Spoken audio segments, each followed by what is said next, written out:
But talking about the live version of the song, even though it's a true improvisation and that it changes from a night to another, there's still a certain theme that's being repeated in the lyrics, in that improvised part that's at the end of the song.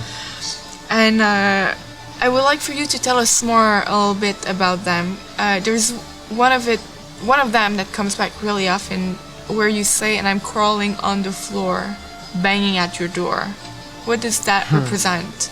The door represents all the illusions that we have and that we need to sometimes, that we would love to deny and just to go, because you can see the light through the door. It's because the image is so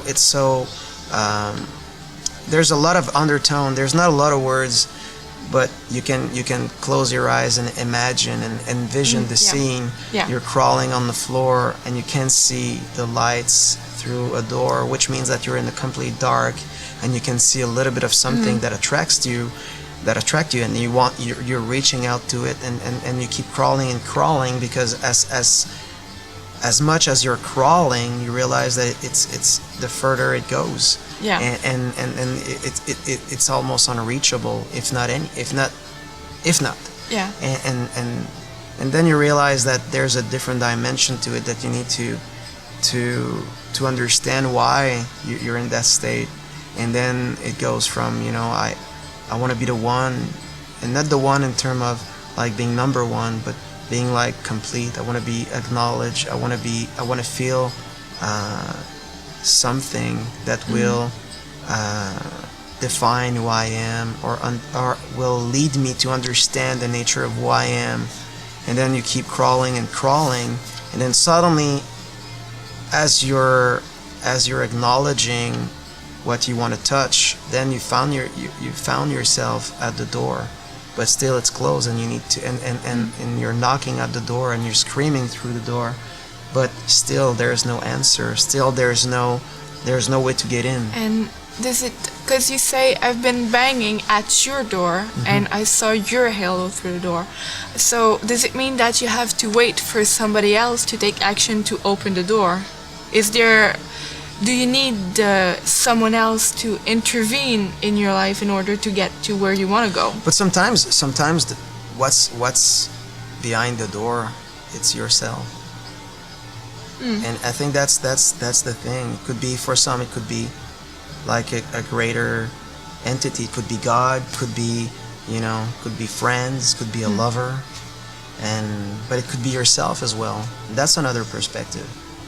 And then, still in that version, in the upper room version, we have Ash, who's asking about the lyrics when you say, "And I found your true comfort at your feet." What does that mean? I think that for us, especially at that moment, and still, it's still vibrating in our hearts. You in that process where you want to, to let go of everything. You cannot always be in the fighting mode. You need to be able to just to get on your knees, or to lay down in a place where you can just be even for a brief moment at peace. And I think that for us at that very specific moment was to be together. That was just like and again, for other people it would be like the comfort of being with the people that you love, or the people that you care for. Could be God, could be could be whatever you feel peace through or with. And for us it was really like that moment that we had, and we were looking at each other, and we found comfort there, and that we were together. But it's still a brief moment, because even if we're together, there's still issues that the movement, the stream of life goes on, and then but that moment is very pivotal to everything that we have to do after.